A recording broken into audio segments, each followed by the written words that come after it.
नमस्कार दोस्तों, आप सभी का आज के विशेष कहानी में हार्दिक स्वागत है। आज हम बात करेंगे पंचायत के वेब सीरीज के सीजन 4 के बारे में। जैसा कि आप सभी जानते हैं कि पंचायत का सीजन 1, सीजन 2 और सीजन 3 सुपर डुपर हिट हो गया था। ये गांव के लोगों को और तमाम भारत के हिंदुस्तान के लोगों को काफ़ी ज़्यादा पसंद आया था। इसकी वजह एक ये भी थी, ये सीरीज बहुत ही अच्छी बनाई गई है और इसका कास्ट भी काफ़ी अच्छा है। इसमें सचिव की कहानी, जो कि एक गांव में जाता है जहां पर एक प्रधान है, एक उप प्रधान है, एक सहायक है और फुलेरा नाम का एक गांव है, ऐसी पूरी कहानी को पूरी पंचायत सीरीज में बताया गया है। इसके सीजन 1 को, सीजन 2 को और सीजन 3 को काफ़ी ज़्यादा लोगों ने पसंद किया। इसी की वजह से सीजन 4 का इंतज़ार भी काफ़ी ज़्यादा लोग कर रहे हैं। पंचायत सीरीज के फैन बहुत ही ज़्यादा है और उन सभी को बहुत ही ज़्यादा इंतज़ार है पंचायत के सीज़न 4 आने का। लेकिन दोस्तों, क्या आप जानते हैं कि पंचायत सीज़न 4 की कहानी क्या हो सकती है? यानी कि क्या आपको सुनना चाहेंगे, आप लोग सुनना चाहेंगे कि पंचायत 4 की कहानी क्या हो सकती है? जैसा कि आप सभी जानते हैं कि पंचायत 3 में विधायक, सचिव और प्रधान, इनके बीच बहुत ही बड़ी लड़ाई हो जाती है। यानी कि विधायक का एक गुट, जिसमें फुलेराव का जो बनराकस नाम से चर्चित कैरेक्टर है, यानी कि कुलभूषण यानी कि भूषण, उसको अंदर बताया गया है। और एक तरफ से सचिव के गुट के साथ, प्रधान के गुट के साथ सचिव को बताया गया है। इसमें यह भी बताया गया था कि प्रधान को गोली लग गई है और सचिव और उप प्रधान और उसका सहायक विकास, इन तीनों ने विधायक के साथ इसमें लड़ाई की है। और इसके बाद अंत में यह बताया गया है सीजन 3 में कि इन सभी को जेल में डाल दिया गया है, यानी कि इन सभी को लॉकअप में बताया गया है। लेकिन दोस्तों, अब हम जानेंगे कि क्या हो सकती है सीजन 4 की कहानी, यानी कि पंचायत का सीजन 4 की कहानी क्या हो सकती है, हम आगे देखने वाले हैं। तो जैसे सचिव, उप प्रधान और ये सभी लोग जब लॉकअप में होते हैं तो प्रधान को बाद में होश आ जाता है और वे रिंकी के माँ को पूछता है, यानी कि जो असल प्रधान है फुलेरा की, उनको पूछता है कि सभी लोग कहाँ गए। तो वे उन्हें सब कुछ बताती है कि किस तरीके से विधायक के बीच और सचिव जी और सभी के बीच लड़ाई हो गई और सभी के सब लॉकअप में चले गए। इसके बाद प्रधान जी काफ़ी दुखी हो जाते हैं, क्योंकि उन्हें ऐसा लगता है कि उन्हीं की वजह से सारे लोग काफ़ी ज़्यादा परेशान हैं। इसके बाद जब वे लोग सभी बाहर आ जाते हैं तो उनमें एक दूसरे के प्रति काफ़ी ज़्यादा गुस्सा होता है, यानी कि प्रधान और उप प्रधान और सचिव और सभी लोगों के बीच विधायक के खिलाफ और भी गुस्सा ज़्यादा हो जाता है। जब विधायक लॉकअप के बाहर निकलता है तो विधायक कहता है कि मैं तुम्हें देख लूँगा कि तुम प्रधान कैसे होते हो। ऐसा चैलेंज ही विधायक ने पंचायत 4 में सीधा सीधा प्रधान को दे दिया है।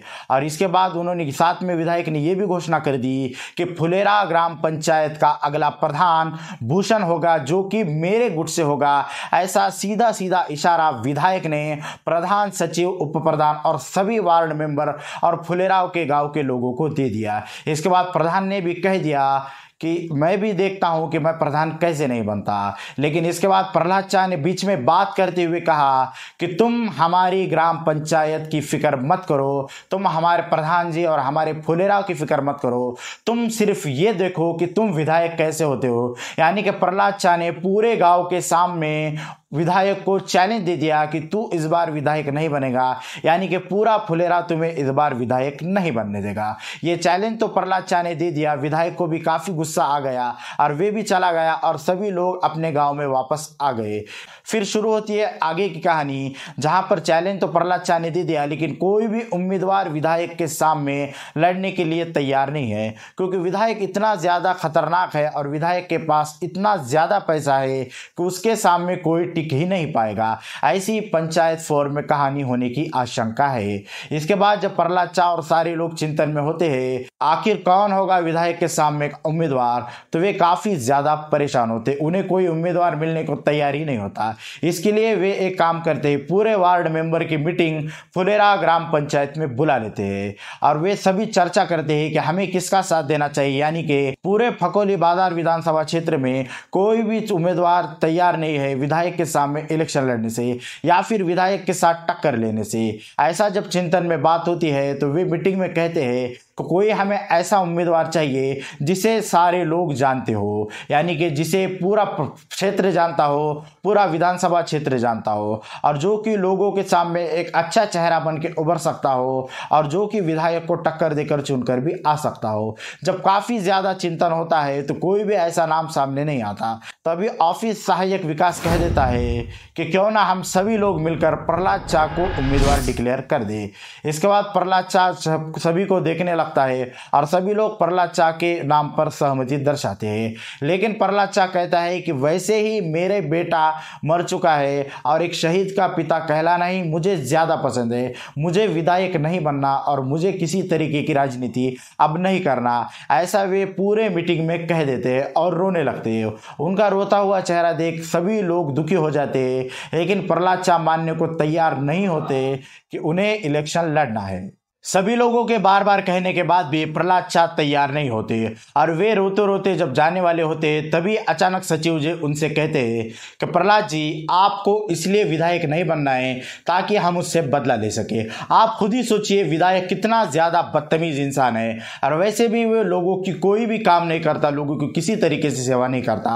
अगर आप विधायक बन जाते हो तो लोगों का भला हो जाएगा, ऐसा प्रहलाद चा को सचिव जी कहते हैं।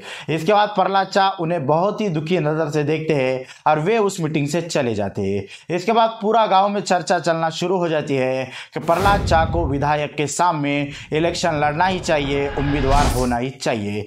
लेकिन प्रहलाद चा मानने के लिए तैयार नहीं होते और वे बार बार ये कहते हैं कि एक शहीद के पिता के नाते से मुझे उम्मीदवारी लेना कुछ सही नहीं लग रहा है। इसके बाद जब सभी लोग हताश हो जाते हैं, वे अपने घर पर ही रुकते हैं और बाहर ज्यादा नहीं आते। लेकिन फिर इसमें बताया गया है, पंचायत 4 में बताया गया है कि रक्षाबंधन का दिन आ जाता है और सारी बहनें राखी बांधने के लिए गांव में आ जाती है। इसी में एक सीन ऐसा भी बताया गया है कि पंचायत सीजन 4 में रिंकी की माँ, जो कि असली प्रधान है और प्रधान जी की पत्नी है, वे प्रहलाद चा को राखी बांधने के लिए उनके घर जाती है। और जब वे जाती है तो प्रहलाद चा काफ़ी दुखी होते हैं और उन्हें देखकर वे काफ़ी ज़्यादा खुश होते हैं। इसके बाद रिंकी की मम्मी उन्हें राखी बांध देती है। फिर रिंकी की मम्मी कहती है, प्रहलाद क्या तुम मुझे वो दोगे जो मैं तुमसे आज मांगूंगी? उसके बाद प्रहलाद चा कहते हैं, क्यों नहीं भाभी जी, आप आज तक हमने कभी आपको मना किया है क्या? इसके बाद प्रहलाद चा से रिंकी की माँ वादा लेती है कि तुम विधायक के सामने चुनाव लड़ो और विधायक के सामने उम्मीदवार के रूप में तुम चुनाव लड़ो, ऐसा उनसे वादा लेती है। इसके बाद प्रहलाद चा काफ़ी ज़्यादा रोने लगते हैं, जिसके बाद रिंकी के मम्मी उन्हें काफ़ी ज़्यादा समझाती है और वे कहती है, अगर फकोली बाजार विधानसभा क्षेत्र का चेहरा बदलना है तो प्रहलाद तुम्हें उसके सामने चुनाव लड़ना ही होगा। इसके बाद प्रहलाद चा रोने लगते हैं और वे जैसा कि उन्होंने रिंकी की माँ से वादा किया था, हाँ कह देते। इसके बाद पूरा फुलेरा काफ़ी ज़्यादा खुश हो जाता है और तैयारी में लग जाता है प्रहलाद चा के इलेक्शन के लिए, प्रहलाद चा के उम्मीदवारी के लिए और प्रहलाद चा के चुनाव के लिए। ये बात जब विधायक के कान पर जाती है, जो कि वनराकस यानी कि भूषण लेकर जाता है कि प्रहलाद चा इलेक्शन चुनाव लड़ने वाले और वे विधायक जी के सामने उम्मीदवारी लेने वाली है। इसके बाद विधायक काफी ज्यादा गुस्सा हो जाता है और काफी गंदी गंदी गालियां देने लगता है फुलेराव के लोगों को। वैसे दोस्तों, आपको क्या लगता है कि इसके बाद क्या होगा? यानी कि क्या प्रधान जी और पूरा गांव और सचिव जी मिलकर प्रहलाद चा को विधायक के सामने जितवा पाएंगे या फिर उनकी हार होगी? वैसे दोस्तों, आपको क्या लगता है, क्या सीजन 4 में पंचायत की 4 की कहानी ऐसी होगी या फिर कुछ अलग होगी? दोस्तों, अगर आपको आज का वीडियो अच्छा लगे हो तो वीडियो को लाइक करें, चैनल को सब्सक्राइब करें। और मैं जानता हूं कि आप सभी लोग काफी ज्यादा एक्साइटेड हो पंचायत के सीजन 4 को लेकर। तो वैसे दोस्तों, आपको क्या लगता है, क्या प्रहलाद चा चुनकर आएंगे यानी कि जीतेंगे या फिर नहीं? आपकी अपनी राय कमेंट सेक्शन में जरूर बताएं। और वीडियो अच्छा लगे हो तो वीडियो को लाइक करें, चैनल को सब्सक्राइब करें और ऐसे ही नए इंफॉर्मेटिव वीडियोस और नए अपडेटेड वीडियोस के लिए चैनल का बेल आइकन दबाना ना भूलें। जय हिंद, जय भारत।